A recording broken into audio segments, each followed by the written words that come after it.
Alright. We are going on live now.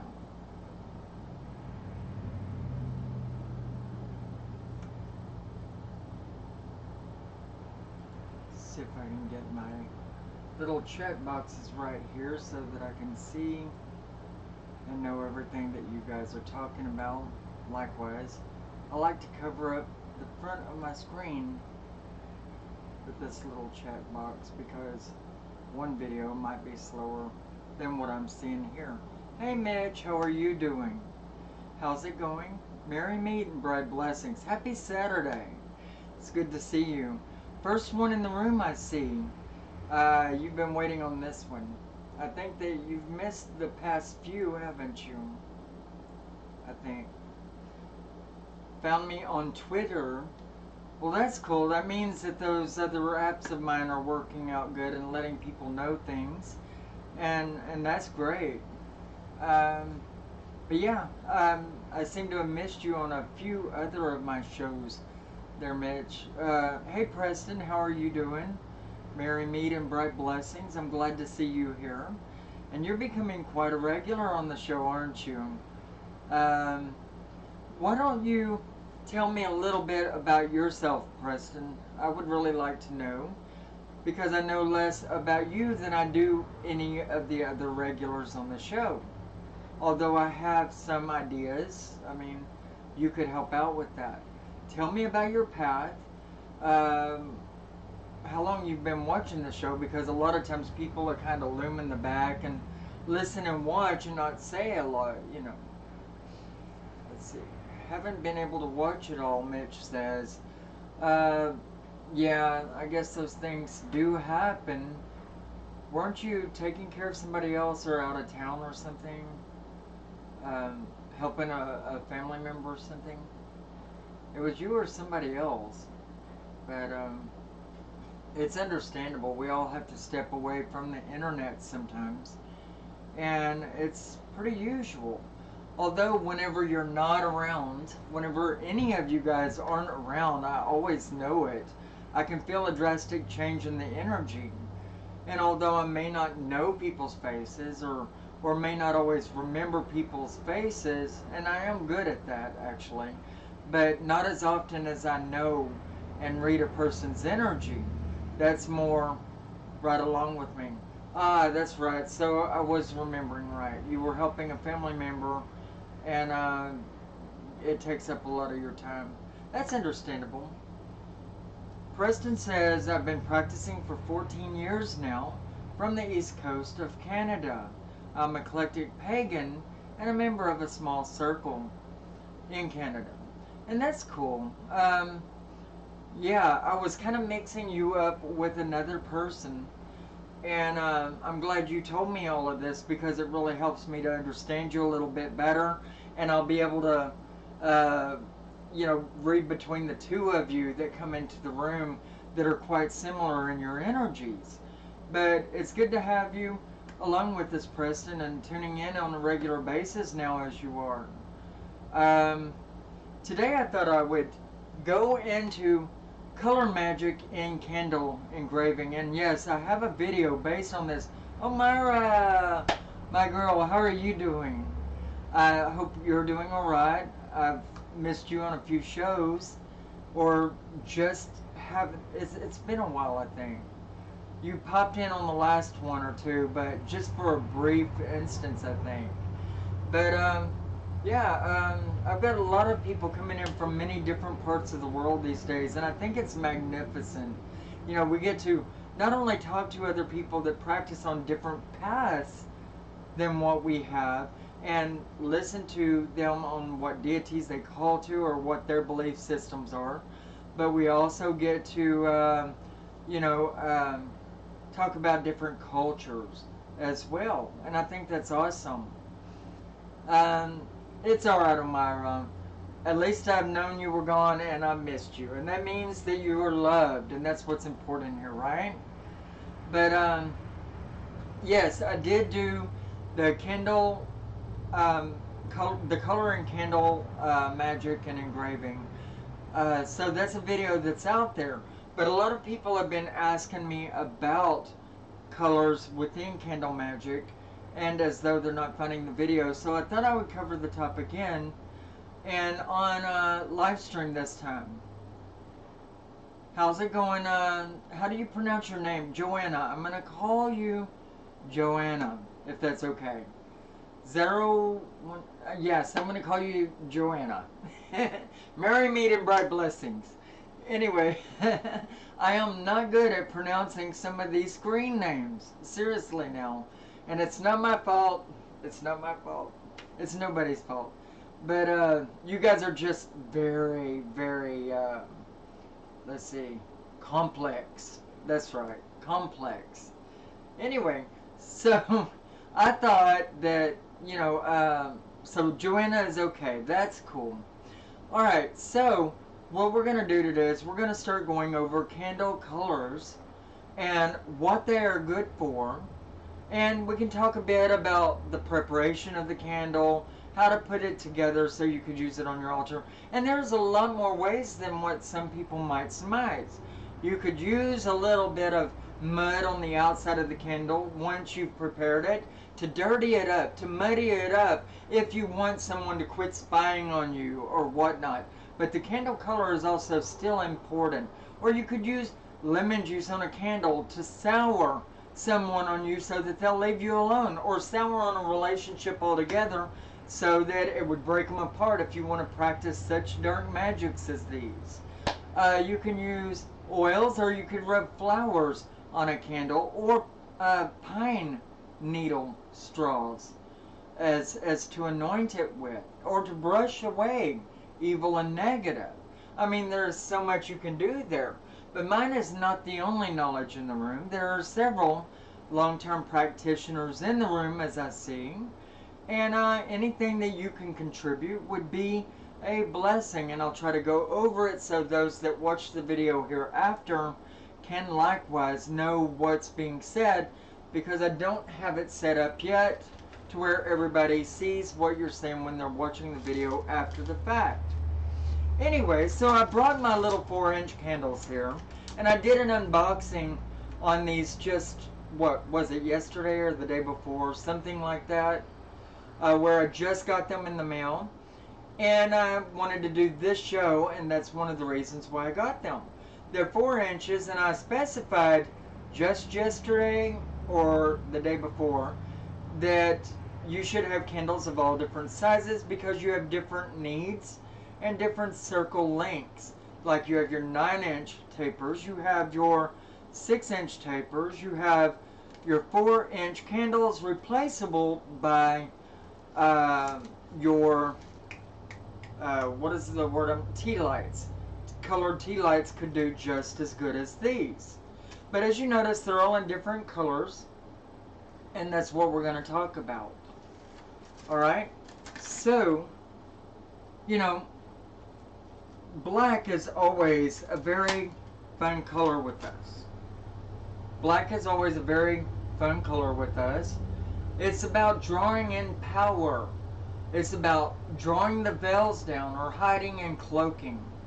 It's about the feminine within Witchcraft Wicca and other pagan pathways. And it's very, very powerful color. So drawing power is foremost the reason why we use these.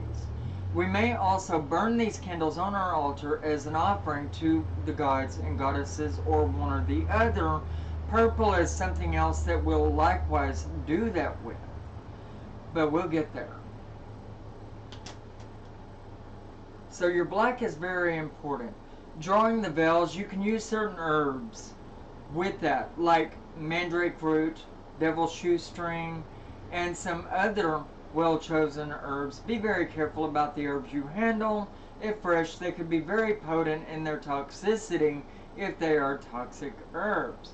But using different things around the black candle can help you veil yourself. And if you use black and red together, 2 candles or 1 candle that has black and red on it at the same time, it is a reversible candle.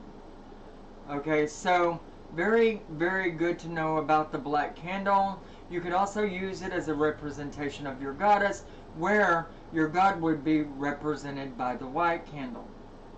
Let's see, I've just ordered a set of 18 in that size. Isn't that cool? I love my candles, and you're talking about in the 4-inch, correct? Those are very good to have because, you know, a lot of people think that bigger is better and it's more magnificent, more empowering, and to some degree it could set in you to where it makes you feel more empowering. But in all reality, and black is good for binding as well as banishing. That's a good point, Preston. But yeah, a lot of people think bigger and better, or bigger is better, but that's not necessarily the truth. As a matter of fact, bigger can mean waste, or the need for having to go through and cleanse your wax after you melt it down, putting some consecrated salt in it, or this, that, and the other to make it new again, and it's just a lot of work. Get candles that are, hey Bulldog, Harley, how's it going? So get candles that are, you know, perfect for the ritual, so you don't have to have a lot left over or do a cleansing on it, on the wax and all of that shit. It'll take a lot of work out for you in the meanwhile. So yes, Preston made a very, very good point that black is also good for binding and banishing, and you can do a lot of things with that. Like I also said, protection likewise if you couple it with a red candle. And so these are very good knowledges. And Mitch verified that I was talking right about the 4-inch candles. She had just gotten herself a good amount of them also. And I think it's magnificent. Keep candles around. For shit's sake, you've got to have your candles. And you don't want to go having to substitute it for other colors, because that just don't set in right with you when you get in there and you start working. You feel like something's missing, right? You know. Anyway, let's see. Your white candle would be the next in this row of candles. And like I said, opposite of the black candle, white would represent the masculine. Tea lights don't seem to last long for burning oils and wax. What do you think I need to use? Use a 4-inch candle like this. I think those last a lot longer because the flame has to work its way down to reach the end, and it will at least last the hour that you need to do any kind of an altar spell work. So these are perfect for that. And if you prefer something a little bigger, then go to the 6-inch candles, and you can find those online pretty easy in multiple colors and amounts in a box. So there's a way you can save money. Tea lights, I just don't like tea lights because it does have a type of a metal around it. And I feel if you're going to have metal on your altar, it needs to be in your ritual tools that will always hold those, that you'll always use and never get rid of. But yes, they're easy for engraving. You just have to write very small. The 6-inch ones are even easier to engrave on. So if you want to make it easier to engrave, then you might step up from this 4-inch candle to a 6-inch candle instead.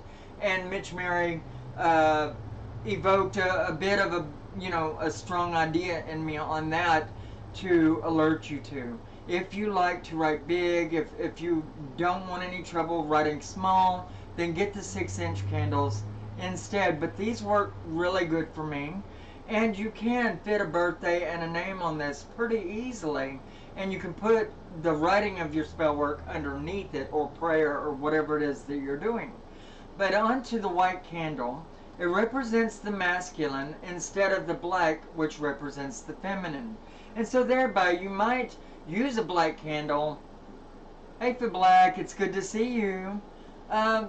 Just take your tea lights out of the holder and use them for short spells. That's all you gotta do for black, and it'll be alright. But I don't prefer the metal that's in my tea lights, so I don't use them in my circle. As a matter of fact, I've gotten away from using them altogether. Use them around your house to light around and for ambience, But get some 4 inches or some 6 inches that are in your taper, okay? And you'll do a lot better with that. But anyway, a lot of people might use a black candle to represent their goddess, and a white candle to represent their god. If you're going to do this, then you might want to graduate to a much larger size, because you would want those to last with you for a while. And in that case, it's good to get the big, magnificent candles, because your god and goddess are supposed to rise above everything. However, if you have a statue of the god and goddess or other representations, these will work just fine, and they're as offerings to the god and goddess. You could also likewise use one purple candle on your altar to represent both and be an offering to both the god and goddess. But remember, this is also more to the extent of Akasha, and we'll get there here pretty quickly. But white candles are also used in purity and purification around your house, and especially to do with the love of a child, father or mother to child, etc. Or during pregnancies. White candles are what that is good for. So also, with the white candle, you may want to do blessings, purifications, bringing out the truth in someone, trust, truth, and honesty spells, astral projections. Although I prefer black on astral projections, you can use white. It depends on which astral you want to go to, right? Anyway, white, I agree, and they are burned for positive feelings. Positive feelings, you can use them for healing, but I prefer green for that, and we'll get to that more in a bit. Positive feelings, also getting rid of, and what goes right along with what he said about and invoking positive feelings, it gets rid of a negative day. So at the end of a work day, you can go home and you can burn a white candle with, say, some mint oil on it for new beginnings, fresh starts, or for peace and tranquility, getting ready to bed down or whatever. Burn your white candle and erase all of that crap back there, because you don't need it. Negative spirits also, banishing away dark and negative spirits, ghosts, etc. Let's move to your, and it's weird because they have, okay, no, I got it. There is the pink candle here, and yeah, it just kind of looked like the purple for a minute, because the candle is kind of pastelish, This one's darker, and the purple is more pastelish. But this is the pink candle out of their bunch here. And the pink candle is a representation of love and harmony.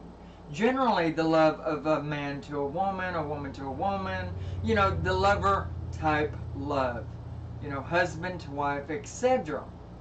Generally, you could burn this pink candle, two of them together, or a white and a pink, the white representing the male, the pink representing the woman, and bring them closer together on 3 candle burnings to bring a love together that yet doesn't exist, or if it's a love that does exist, to bring closer together the people that are separated or apart. Whether it's by distance or by just simple hardships in relationship, etc. Pink is very, very synonymous with love. It's also synonymous with gardening and flowers and fruits. It is very synonymous with astral traveling to the higher arena of things, although I still prefer the white for that. Is everybody with me so far? Have I lost anybody? So pink, it's kind of a basic thing, where white is the color that you would use in pure and true love between parents and child, or child to parents. Your pink would be more your true and pure love between lovers, husbands and wife, girlfriends and boyfriends, etc. And so bear that in mind. 2 horses of 2 different carts right there. Let's talk about the purple candle. I would like for you guys to tell me a little bit about the purple candle. Thank you, Anthony. It's very good to see you. Finally on one of my live streams. It's good to be at one with you finally, and in the same chat room. I love you guys. You've been very sweet to me, and for a good long time you followed me. Let's see. Fantastic video of candle colors. Your success in fashion. glad you still reach out to your fans. And yes, I will always, always strive to do that. And I'm getting verification from everybody that they're still with me. I like to use pink for maiden goddesses. That sounds really good. Your virgin goddesses, your maiden goddesses, the goddesses within their youth. That makes a lot of sense. Diana, Athena, and let's see, Bridget. I mean, different goddesses within their maiden form. So I agree you implicitly on that. So, yes, you have a very, very good point. Let's see, friendship. Friendship would be pink. Friendship mixed with white and blue, especially because you have purity, you have peace and tranquility, and you have love. So a braided bracelet with pink, white, and blue would be extremely, extremely kindred. All right, so for purple, let's move on and go to the color at hand, and I mean literally at hand. Okay, Black says spirituality for purple, exactly. Mother Earth, okay, and everybody is kind of different on that. Let's see, with Mother Earth, I look at it in, yes, the way of gardening and your flowers, your floral colors, and brilliancy within things like that, and to do with Mother Earth. But as far as Mother Earth itself goes, and setting in the north direction while doing spell work, I'm more kindred with either brown or green, and I'll tell you why whenever I get to those colors. But purple, in my opinion, or to me, and this is only to me, it sets in Akasha. This is your center color within the pentagram. If you do a pentagram to set your altar into, then you would set this in the very center. It's for contacting spirits, astraling into other worlds, getting in touch with long-lost loved ones. It's also for empowering yourself to get through a goal or a hardship that you've been faced with. Purple is magnificent for power and spirituality. Also, passion. Not as much as what red is, as in passionate, fiery love, but passion of your goal, of accomplishment, and things of that nature. It represents passion to a large degree, although green can be growth within industry and within your goals too. And we'll get there with that. Anybody else have anything else that they would like to say about the color purple? Let's see, and let's see. I would answer you, Magica, but I don't understand. Treece dopiero me was so German, I think. I'm not really sure. Let's see. And it would be nice if I really could understand you. It just dawned on me to take notes. Well, duh! Don't you know? Anyway, notes are always good, and you always have this archive. That's what's the beauty of YouTube here, is you always have this video as an archive to go back to and watch time and again until you get it down. I used to, oh, Polish, okay, I'm sorry. I'm kind of ditzy as far as geography goes, and geography meets certain languages. But it's good to meet you guys from Poland. I mean, that is just amazing. I love talking to you from other countries. It's just so amazing to me. So y'all are friends together. That is so kosher. So cool. So cool. Alright. Now, as far as brown goes, I feel that brown sets within the north direction. It is synonymous with the symbol area upon your altar. It represents the beauty of the goddess and sitting in the north of power to her or him. I mean, also, let's be real. I mean, you know, a lot of people have a masculine deity also coupled in with their god. They have their goddess, they have their god. And I have a series of both. Diana, Cernunnos, Isis, Osiris, Green Man, Green Lady, Adonai, and Manu are my matron and patron gods and goddesses. So, So I have something for all occasions going on with me, and I've had them add themselves to me throughout my entire 34 walk within paganism. Brown is good to some degree for healing, although it's not my favorite color to use for that. It is good for preparing yourself for the winter. It's going into fall, autumn, and fall. It's good for those, and getting ready for the winter, getting ready for the restful time, and so forth. It's also good for sending energy to other people. And a lot of people will use the color brown, especially me. I use color brown for protection from people that may be trying to cast on me. Wherever I'm not using a black and red candle, which is a reversal of somebody's magic back onto them, I would just use a protection candle, to create a protection spell around myself. Does anybody have anything they would like to add on to brown? It's always good to have your spiritual influences around you, your spirits that guide you. And I'm not just talking about your spirit guardians, which we all have 3, is what I've seen from my experience in reading for other people. But we also have other spirits that come around us and guide us at various instances. So, always good.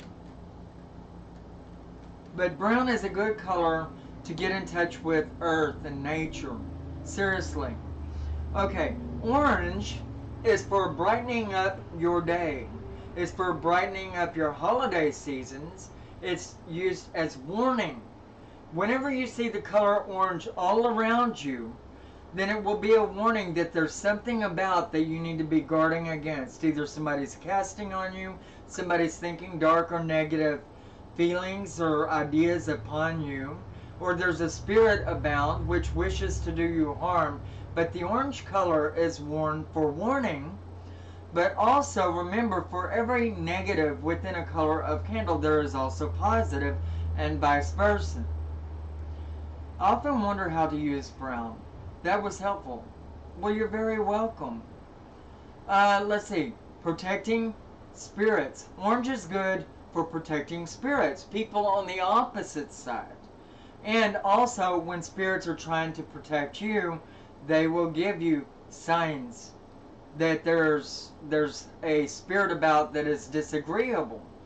So, spirits protecting you or you protecting spirits, it's kind of a warning color more than anything.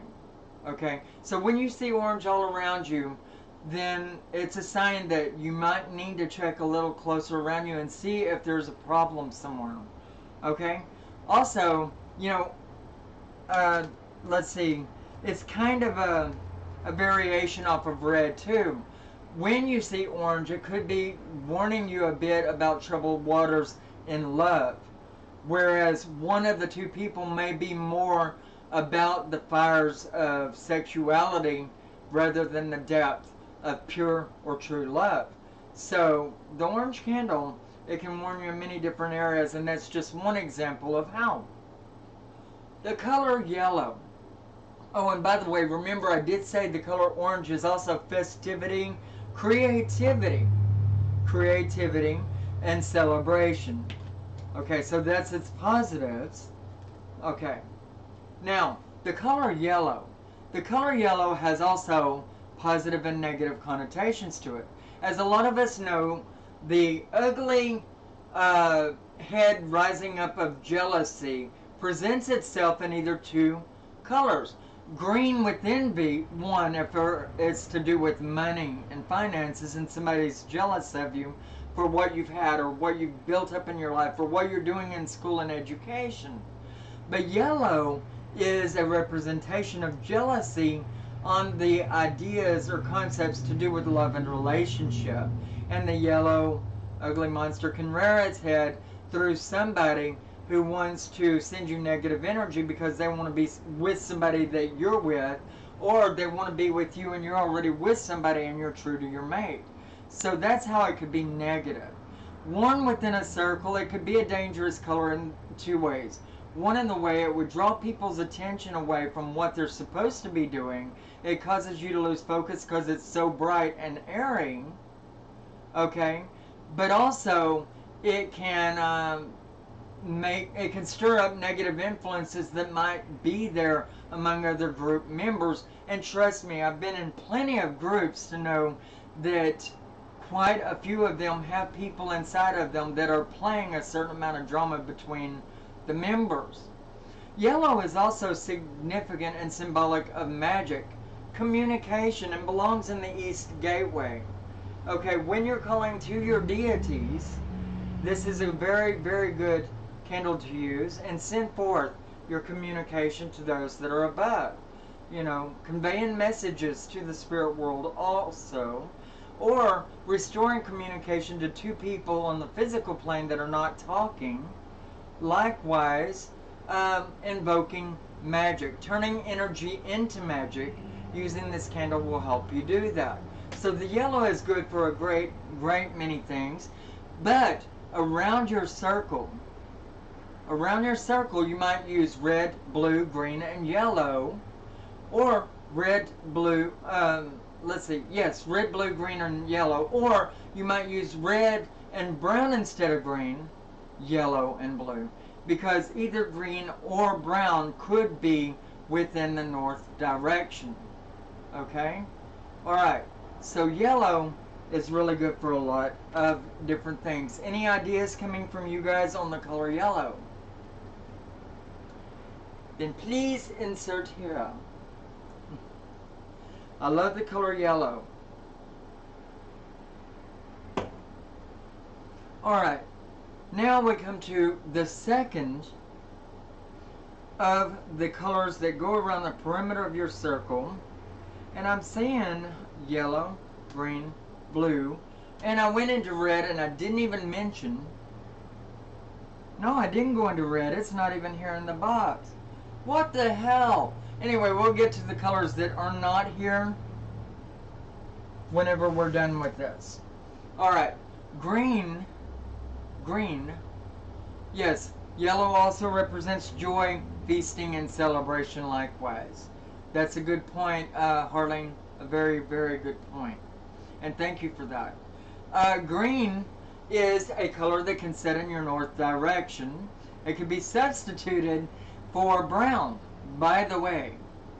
Okay, so green and brown are interchangeable in the north direction.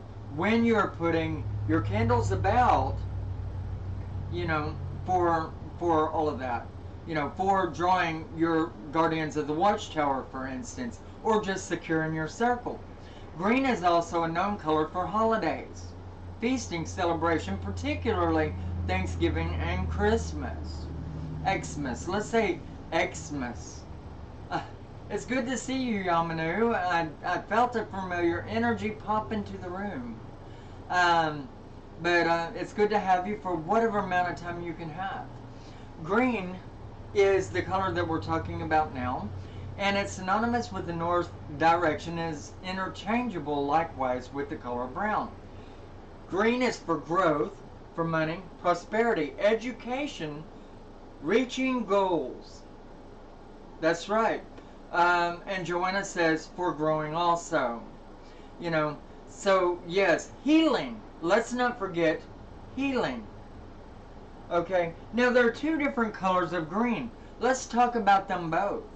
The deeper, mid to deeper green would be your color that would be more synonymous about healing and depth of things. Your lighter color green would be of drawing in goals and reaching success. I mean, well, they're all pretty much for the same thing when you think about it, you know. But green is very good for, I like using the lighter green for healing. That's what I was going to say. And I use the deeper green for my gardening, or for reaching victory and accomplishing a goal, for educational pursuits, and especially for drawing money. Lighter green is also a side of what I said a while ago to do with healing. Lighter green is also good for reaching your spirit animals. It's also good for new openings and beginnings, and that's the one I've been trying to search for through all of this, and probably driving you guys crazy. But lighter green, reaching spiritual animals, also good for healing and for openings, opening doors, new ideas, new frames of life. Where deeper green is for making money, growing in your business. But green is always the color of earth. Brown is likewise, though, and they're interchangeable. Rejuvenation, regeneration, healing, renewal, life, growth, resurrection, as resurrection is life, birth, birth, life, death, and rebirth. And yes, that is true. The cycles of life is represented by the color green, and that's a very good point, Yamanu. Okay, and remember, green sits in the north direction, like yellow sits in the east direction of your altar. And now we're going to take up the lighter note of blue.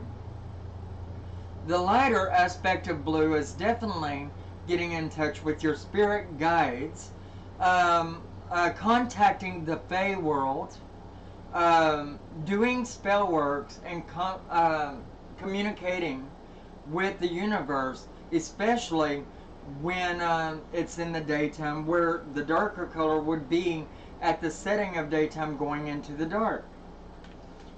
But blue sits generally in the west side. Isn't brown for the color of the earth? Both are. The green and the brown are both for the color of earth. So yes, that's a very good point. Anyway, your blue, though, is for peace and tranquility.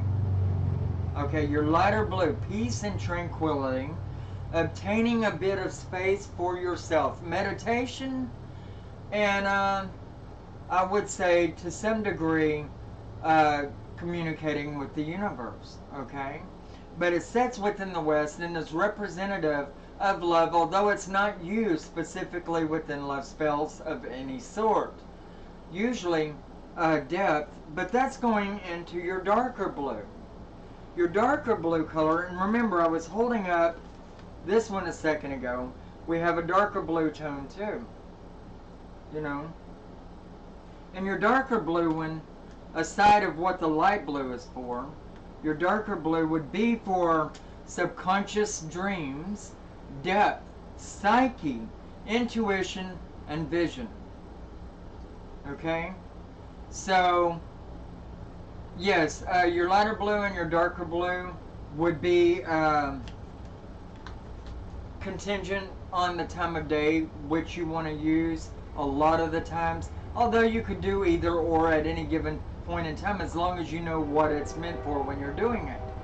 But your lighter blue, as I said, is a lot of times for your getting in touch with the spirit animal, getting in touch with the universe around you, although the darker blue is especially good for that also.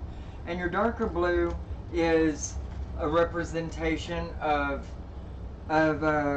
let's see, depth in your dreams and subconscious thought, your psyche, meditation, and all of that. Blue is very well used for all of this, and I really myself, I will try to pay homage to the lighter or the darker tone of blue, but really, I use them interchangeably most of the time, but it is blue that always sits in the west side of my altar to be used in the area of love and relationship, although I will use pink, red, or white in spell works to do with love and relationship, regardless of whether it's family or lover type relationship. Now, colors that we did not go into, let's talk a bit about that, because sometimes you'll have a household candle handy and you won't have these candles colors that are expressly for these topics. Do realize that other colors within candles could work just as well, but you would have certain candle colors that would work with you. Like in maroon. You could use maroon, and sorry, I'm having a little bit of acid reflux here. You could use maroon in areas of love and relationship on either side as kind of a neutral color. You can use ivory candles as a true or pure love within love and relationship, but I wouldn't use that so much as for the love of a child to parent, because it isn't as pure. You know what I mean? And you want to keep, by all means, your children as pure as the driven snow as long as you possibly can. But yes, different parts of the bodies have color. That's absolutely true. Light blue is expression and communication, emotion. And that's what I was saying with it setting into the west side, Yomanu, is because that area is expressly for that. Not so much for love as it is for emotion, depth, communication. Communication on a lighter note, I use yellow a lot of times for that. But different people have different practices. Different people have different ideas behind them, and that's okay. What we can do is lay out a guideline of how people can look at things, but be flexible. Don't be afraid to substitute if you have to, but try to stay as close as possible to what you feel is right. Turquoise and lapazuli, you don't really see that. Lapis lazuli, sorry. You don't really see those in colors. So, and what we're really talking about here is candle colors more than anything. Red, we did not touch on red. And that's because there is not one in my box. That's alright, because red is a pretty usual color I can find at Walmart. So we're good there. Red is a color that represents, for one thing, blood. For another thing, it represents war. For another thing, anger. And it can represent... I believe that. I believe that. I have spirits all around me, and this place that I sit on used to be an execution ground for Hispanics that were kept in a prison camp, where the prison itself was at one time right across the street where Tower Autoplex is today. So there are a lot of spirits that come around here. They're not necessarily bad though. You know, they do like to reveal themselves in whatever way they can in my videos. Anyway, so red, sexual love, passion. It can be for commitment, but generally I use white for that. Red would be more of a commitment in business, an expediency in getting a job that's wanted, as far as when you're burning it with a green candle. Okay? But there are different variations, and there are different ways you can use two different colors together to get a desired tongue-tied today, desired result. Red is a power, raw, chaotic force, sometimes difficult to control, but immensely powerful. And it is on your altar, the area of fire, okay, generally to the south for most people. And I use red within the south, and I recently acquired a pyramid that will be consecrated and put to that direction. And it's a red stone with glitter in it, and it's very fiery to me. But yes, I really do like the color of red on my altar, but you have to be careful in what way you look at it. Red is also a color that draws anger type energies at you from outside your circle or around you within everyday life. Just like, take for instance, you're in your garden and you're working on your garden, and a wasp swoops at you, and you realize you're wearing the color red. Or you go into a bullpen and a bull is out after you. You know, this is a color that attracts negative attention a lot of the time. Why? Not because it's not a negative color, but because it's there. It's out there. It shows. It stands out. You know? And so be careful when using the color red. It is immensely powerful. by all means. But it's a necessary color, just like all the rest of these. Red goes around the perimeter of your circle in your 4 candles that are synonymous with the 4 directions. Your red, your green, your blue, and your yellow. For communication, for victory and triumph over enemies, for depth and subconscious thought, for communication and magic. These are all very important elements to do with your castings or creations within a circle or in your temple place, even if you haven't created a circle or erected the temple. Erecting the temple is very, very important to all of those, especially that are new. You don't want to be influenced or afflicted by bad spirits, or spirits that are not invited at all anyway. So, really it's always good to cast up. Now, a lot of the times I'll find that I'll just start on my coffee table putting together a talisman or amulet. And that's alright for me, because I'm inside my spiritual place where I do works all the time for everybody else. And I cleanse it and I consecrate it on a every day, or actually on a sometimes hourly basis, to cleanse it, for people that come in here and need help, or where I'm doing a work for them at my altar, etc. So it's alright sometimes, when you know that you're doing okay and that there's no bad spirits around, to not cast up a circle. But casting a circle is always desirable. How to choose a color for yourself in candle. Go by the different associations people lay out for you, and eventually your own mind and ideas will open up into that. Basically, I found that I learned from all my teachers before me, and those meanings stayed with me forever, and they worked. Because when you tell those colors what they're supposed to do for you, it will hold as powerful for you. So don't be afraid to point a position for each of your candles. And what I'm doing here is I'm guiding people on a general basis. And people that are texting on the messenger here are further giving you ideas and helping me to give you ideas on what you could likewise do. However, you can take from that what you will, and you can leave what you don't want. You can say, okay, this sounds reasonable, this doesn't. I want to go about it this way, that way, or the other. Don't be afraid of being creative.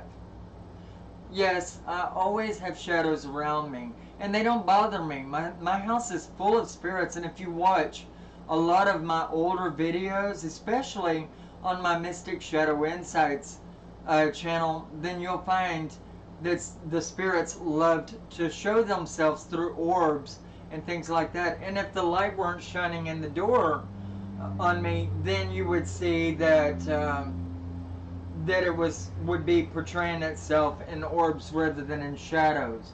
So they're neutral spirits, and they can be good and bad. A little bit too playful, but they know what the boundary is here. My colors are purple, white, blue. Those are the strongest one for Harley. And you will find colors that you're more synonymous with. And a lot of the times you'll leave behind certain colors, but for the most part you'll find a need for every color within your candle crafts. And that is a given. And everybody that's in this room will tell you the same thing, that you will find a need for every color at one point, and at every point in time it's going to change. But yes, spirits, they always are drawn to your power. They're drawn to your strength, and they want to live again. They reach out from the world that they're in and to try to strive to gain life again. That sounded a little poetic, although it wasn't intentional, but it was good. It was real good. And it's on tape. I am drawn to purple also. Purple is by far my most favorite color. It really is. My second favorite color would be blue, because I'm all about the psyche. And blue is about the psyche. It's about getting in touch with yourself and different aspects of you. It's about being able to find peace and tranquility, to be able to meditate. You know, but blue is good for opening up your dreams, and then you can concentrate on those spirits and talk to them. And you guys are wanting to talk about spirits too much. I'm trying to stay away from that, because if you want to know about spirits, I can tell you all about that. As a longtime ghost chaser, as a person that's living on an execution ground right now for a Hispanic prison, whenever the Santa Ana War was going on, you know, the Alamo and all of this and that. This was a big battleground there, and a prison for those imprisoned Spanish people, and they were executed on the hill right beside me here on the property. Yeah, there are a lot of orbs in my videos, that's for sure. Blue, black, and pink. Black is also a very, very... Sorry guys, there's a lot of sound coming in now. Anyway, there is a lot of... Where was I at, anyway? Shit. Can anybody say brain matter? Gone. Anyway, so yeah, there's a lot of energy that comes in on my videos. But it's okay, because I've lived with it for, in this particular place, 9 years. Although I didn't only just live here, I've had the place for over 15 years. And of course it was my shop where I did business out of it only for the first several years, and then I came to live here after you know, about 8 or 9 years. Anyway, you know, so I've lived with these spirits forever, and they love to show themselves in my video, obviously. Pretty soon you'll start making out faces. Light blue for peace and tranquility. Let's see. Anybody else have anything else that they would like to add to colors and what they can do for you, or where they belong? I feel that I've covered everything from my point of view. Oh yes, there's silver and gold. Okay, silver and gold. Silver is the masculine, gold is the feminine, I believe. Although I've never used those myself that much. I've used the white and black aspects. Silver, actually wait, silver is lunar, feminine. Gold is masculine. And I'm sorry about that, I said it wrong for a moment. But your silver is feminine and your gold is masculine. They can be used as God and Goddess candles on your altar that way. And I love those candles. They're actually extremely good. And they're also used, gold, for prosperity, bounty, harvest, acquiring great abundances of things. Silver is mainly used to connect with the goddess and to empower or charge oneself when used in connection with the full moon. It can be used for many other things likewise. Anybody else have any other ideas for silver and gold? All colors in harmony with the guiding light. Yes, your luminescent colors are very, very good in communications with spirit. So they're good for that. So it does help to have a few good meanings for a few good colors.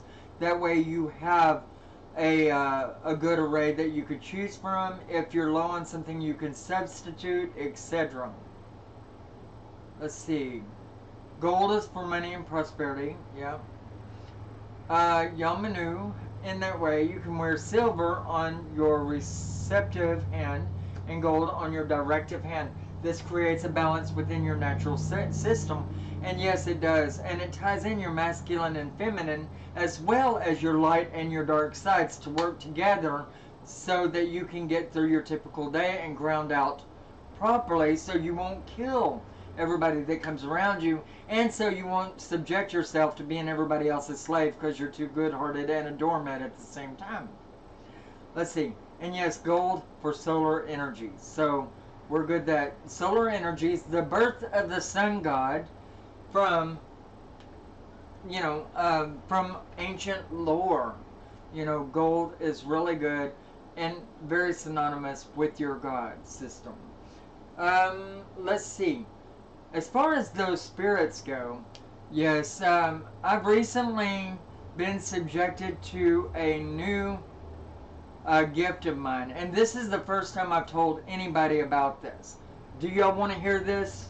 It's a new gift that opened up to me recently, and I'm sure it was because I was closed down for a year and a quarter trying to get through my cancer and rebound from the whiplash of all the chemotherapy and the radiation treatments, and my body completely shut down, and so did my mind for a while. And so I didn't use my gifts for a long time. I didn't. I wouldn't even read for anybody or anything. And then I recently, over the past couple of weeks, opened up and started reading for people again. You know, but a new gift overflowed and opened up for me because I repressed the other ones, and now I have them all. And you really want to hear this shit. Okay? And I mean, this is a real knee slapper on certain parts. And then kind of a morbid thing on other.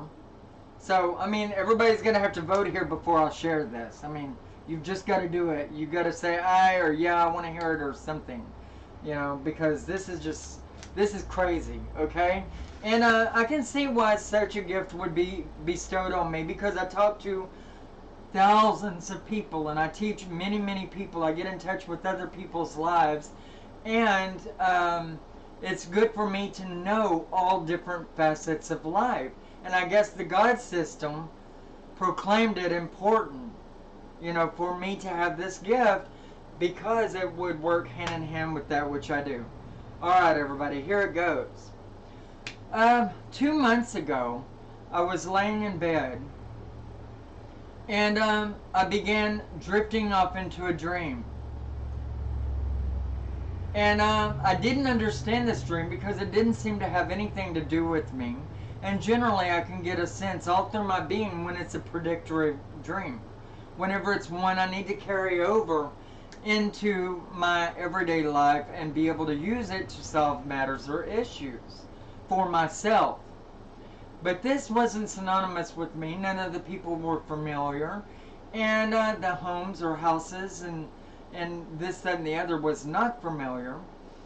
And before I knew it, I was standing in front of a stove, and something hit me like a bolt of lightning, and I didn't know what it was. I didn't know what it was. And I didn't see my face. I'm not looking in a mirror. I do know that I was wearing clothes I typically wouldn't wear, a frilly gown with sleeves on it or whatever. And it was the last I remembered for a moment. And then, the next thing I knew, I was walking around, and you're awesome too, baby girl. I was walking around between two friends of mine, one which was my boyfriend and staying at my house, and the other one was a roommate who I lived with. And they were walking together, going to a store to pick up something for food, and I noticed that they were crying. And then as I looked around me, I noticed I had followed them, and I was in the middle of a highway, and the car went through me. Okay, there was a car that went through me. And then the next thing I knew, I was at my funeral, watching. When I looked around me, I realized that this wasn't my life, although I didn't really understand it. And so I woke up for it.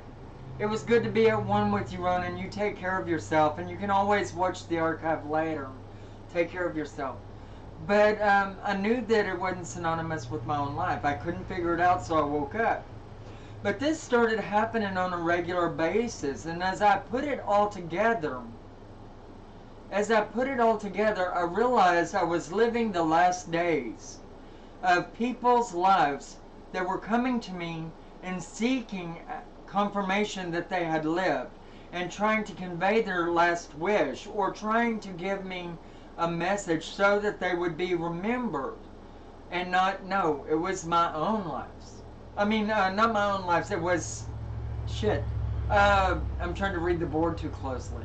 It was other people coming to me in my sleep because I was closed off, not trying to let spirits come through, and they were reflecting over to me the last day that they existed. And as the more and more nights would pass, and it would start happening 2 and 3 times a night, that I would be dreaming these people's last day, I realized that that's what I was doing. They were showing me what happened to them, how they died, what they wanted from me, although a lot of it would be unreasonable for them to assume that I could do for them. But for the most part, they just wanted someone to acknowledge that they were gone, that they were dead. And it could be, and I still haven't figured this out implicitly, it could be people trying to have me find them, although nothing has been revealed to me to that degree, or to show me where they would be buried at, or where their body is hidden at, or whatever. So, living their last day, and it being so vivid, I mean, it's crazy. Okay, so vivid, and this is the funny part of it. And, you know, certain parts of it is really bad, but certain parts of it is just funny as shit. I know what it is to have sex with a girl and be a 19-year-old virgin boy, to be looking down at the person I'm having sex with and having them come on to me and say that they're a virgin, you know, and know that there's a mother figure in the room across the hallway, a little sister or a little brother in the room right beside me, and an older sister across the hall, and having pains inside my torso. You know, it's just, that was wiggy. And as soon as the girl left, pulling a bedside pot from under the bed, because a person would keep this so that, you know, in case they couldn't make it to the bathroom or not. And I know how this boy died by the pains that were in his body. It was representative of kidney failure.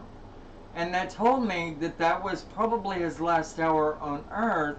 And I can say, at least it's good that he knew what it was to be a man before he actually died. But it's kind of hard for me, because I've got to live with the knowledge or wisdom of what it is like to walk in his shoes on his last days. And so that was freaky, and it was actually very recent in my last experience. So it goes all the way from finding out that I'm dead and not knowing it, to knowing that my husband put a bullet in my head while I was in my garden watching my waterfall on another occasion, and then to another point of knowing that I was a young man of 19. My kidneys failed on me right after having sex for my first time with a virgin girlfriend, or so that's what she said, but it didn't seem that way to me. You know? I'm serious. I am so serious. Drop dead serious here, people. This is the new gift that opened up to me, and you know, so it'll go sometimes 2 to 3 times a night. I'll be having these dreams, and people wanting me to know what happened to them, what their last day was like. And I think it's the God system ushering them into me so that I could get a feel for what it is like to walk in all kinds of shoes, so I could know and help other people, no matter who they are, no matter what they've been through. It was not allowed to know their name. Not yet. I've never, or maybe I don't remember. You've got to remember also that it's showing to me when I'm in my deepest of subconscious. And whenever I wake up, it's quite possible there's so much going on around me that I forget, or I might be so amazed at what happened that I'm not caught on to that yet. But I have to stabilize in that gift more before it'll fully show itself to me. You know what I'm saying? And before I can quite grasp everything of it. But I think it's quite an amazing experience, but it can leave you very, very tired one day to the next. On top of that, my other gifts are being able to read the tarot cards, see people's futures through that, or go into an energy reading and just read people as I see them. I can even read people's screen names if I try. And know a lot about them, about their character, what they are inside, or what their mental, what their mentality is toward things. You know, so I have a lot of gifts with that. Seeing my past lives, or seeing other people's past lives, I have a gift for that. Let's see. Gifts in cleansing people, but that's more along the lines of magical gifts rather than psychic gifts. And I can hypnotize people. That's a gift of mine, and that's a psychic gift. Let's see. What else? Dream symbology. I don't know that I would call that a gift as much. And yeah, it is. The ability to read symbols is a gift. But to tie it in from the subconscious to the conscious is more of a learning process. And so I look at it that way as far as dreams go. And I feel that it's a dream and that dreams are gifts. You know, or gifts can manifest through dreams if you want to put it that way likewise. My grandfather visits me in dreams to bring messages. And that's always good and to be a part of, you know. It is hard. Some of these gifts can also be curses. Like, spirits call to me because they want to be a part of my experiences. They want to be a part of my life. They want me to read them. But every light being off in the house, no one else being around sometimes, in the past, I've woke up to a gravelly voiced man that I had no idea would be around, sitting on the edge of my bed, and he was so vivid enough I could feel the side of my bed pushed down with his weight, and he's talking to me about crap I'm not even awake enough to take in, and all I want to do is run and yank on the freaking lights. Hell yeah, give me those goddamn lights, you know, because in all reality, I don't know this person, I don't know how they got in, I don't know if they're real or if they're a ghost at this point. I'm still just waking up. So my first idea is to get those lights on, you know, because you can't fight that which you can't see. And even if it is to subconsciously put myself in a place of power by turning on that light, it is a symbol of being able to see that which is around me. Likewise, if there's anything physical around you, you can see them. And I'm scared of the physical world a lot more than I am the metaphysical, because I can battle anything down that would try to come my way. My dream was about a hand that didn't have fingers. That's a trippy dream. A hand that doesn't have fingers. Okay, well, okay, let's break this down. If you have a hand that doesn't have fingers, and you've got to also make it very clear, was there a thumb also or no? I mean, because, yes, if it had no fingers or no thumb, boy, Crone, you missed a lot. Crap, girl. You're not on top of things. Anyway, let's see. If you have a hand and no fingers or thumb, you could try to scoot things up, or you might have enough power to push things, or even grab and move things towards you, but you don't have no thumbs or fingers, so you can't grasp that. So in a dream, you know, if that is your dream, you cannot hold on to that which you're contacting. So it makes you a little bit helpless, but still powerful in some way. And so I would think that what your dream is trying to tell you is that in some ways you're extremely powerful, and you could be as powerful as you want to be. But you may just not be grasping something, you just may not be grasping something that's needed. And a lot of times that's what our dreams are trying to tell us. There were stubs, but stubs don't help anything. I understand that, Crone. It's all good. It's all good. You do make it a point to be at the shows that you can be. And, you know, these are actually very random shows that I'm throwing out here, but that's me. I'm finding myself to be more full of life and random. And that's where you guys get the best of my energy. Ooh, and speaking of dreams and spirits and all of that, one day I'm going to have to do a channeling for you guys on the show. It's just I'm a little bit shy because I'm not used to doing that for a multitude of people. I'm used to doing that one-on-one, one person, and not even doing it on live stream.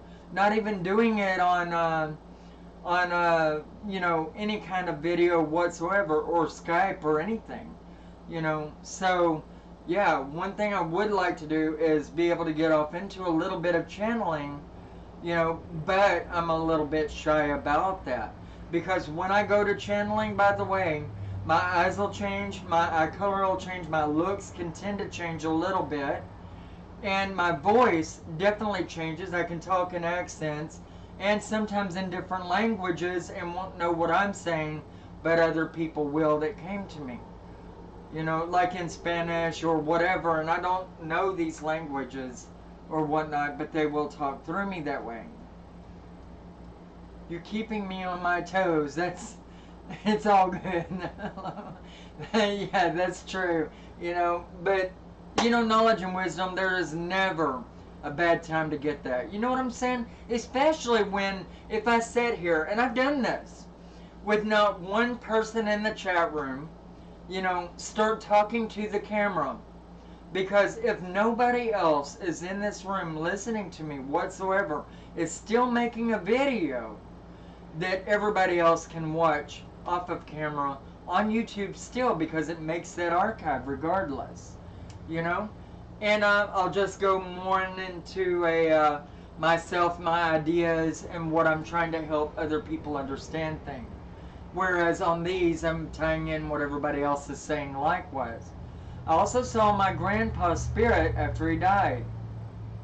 I did too, only it wasn't my grandpa, it was my grandma. And it was like a smoke in the corner of the room. And to me, it can manifest in many different ways, ideas, and forms. You know what I'm saying? But at this point, my grandmother had died. I was like 13. And this is when I knew that my gifts were absolutely powerful. My grandmother's long, tall form, and I knew it was her because I smelled her perfume all in the room. It just flooded my room. Her perfume did. And I saw the smoke in the corner of the room. It was like a grayish smoke. And I knew exactly who it was. And that night, after I saw this, I went to bed. And then I saw her gravestone. And, you know, it went a little bit morbid there for me. But I saw her gravestone. And later on that night, they announced to me that my grandmother died. So I was seeing this around the time that she died, and she moved on, and she was trying to let me know it. Is the best I get out of that. Because my dream had to have been within minutes, because it was like, what, 30 minutes or an hour that our phone rang, and it announced that Grandma, my Mima, went to sleep, you know, and it was from cancer.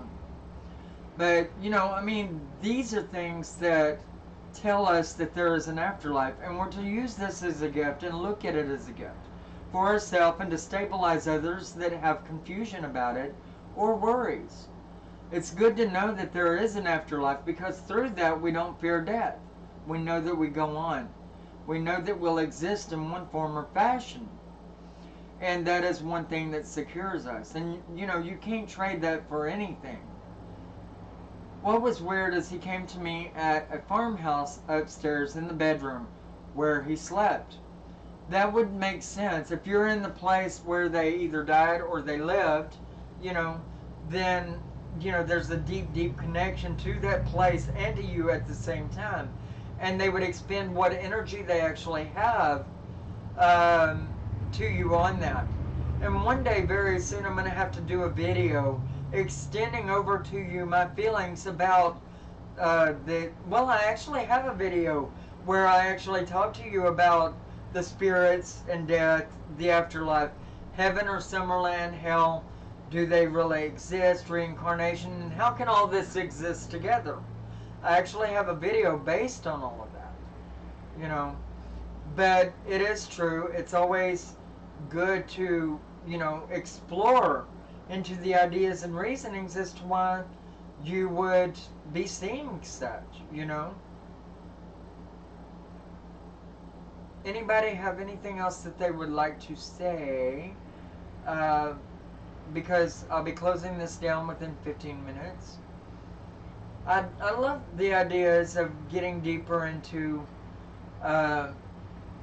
spirits. I would be more inclined to do that on my other channel, which is based around the psyche. And that's why it would be good for you guys to go over there and subscribe to my channel, Mystic Shadow Insights Psychic Services. And that's the name of the channel. If you type in Mystic Shadow Insights on YouTube, you will pull that up and you can subscribe to me there. And I could go more into the live streaming on that channel likewise, but more about the ideas to do with ghosts and spirits and even dream symbology more. I do go into the psyche on that a lot on that channel, you know. But yes, here at the shop, which is my house also, by the way, I do have a lot of spirits that creep around, you know, and most of the time they'll try to show up in my videos in some way, form, or fashion. My older camera, the one that just broke on me and I retired it, not my new one that costed me like $1,200, but the one that I had from before that, it showed spirits up all the time. And if you look at my oldest videos to do with tarot card readings, beginning tarot card readings with Lady Leeanna, on those videos you'll see orbs and spirits all around, or how to cast a magic circle. You'll see orbs and spirits flying out of my circles and everything like that. They are definitely on the spot, and I love my spirits if they respect me. There have been a few times that I've put them in place and said, look, if you can't respect my grounds, I know how to boot your ass out of here. You know, and they'll listen to me and they'll get good. You know, we all need that rest, right? Anyway, please subscribe to this channel if you haven't already. Eclectic Spirituality or Eclectic Spiritualist. Okay? Eclectic Spirituality is the name of this channel. And Lady Leeanna, if you type that in, you'll pull up all my channels, because that name is connected to all of my channels, and I have 3 of them. The other one is a gaming channel. You know, you can, let's see, go to Eclectic Spirituality for talks on witchcraft and Wicca, paganism in general. You can go to Mystic Shadow Insights on YouTube and type it in and subscribe there for talks on psychism and tarot card readings, scrying of different sorts and all of that, and offer your input on the video making. And I also do a bit of gaming, and I like to talk about my spirituality while I'm gaming at times. And there you would get in touch with me at Mystic Shadow 00 on YouTube. Alright? And it was really good talking to you guys. And Omara, I love you. You take care. Bulldog, Harley, it was good talking to you. Mariah, it was good talking to you. Mitch, it's good to see you. So we'll get together again soon. As a matter of fact, I've got to do a show tomorrow, Sunday at 9:30, and another show Wednesday evening at 7:30.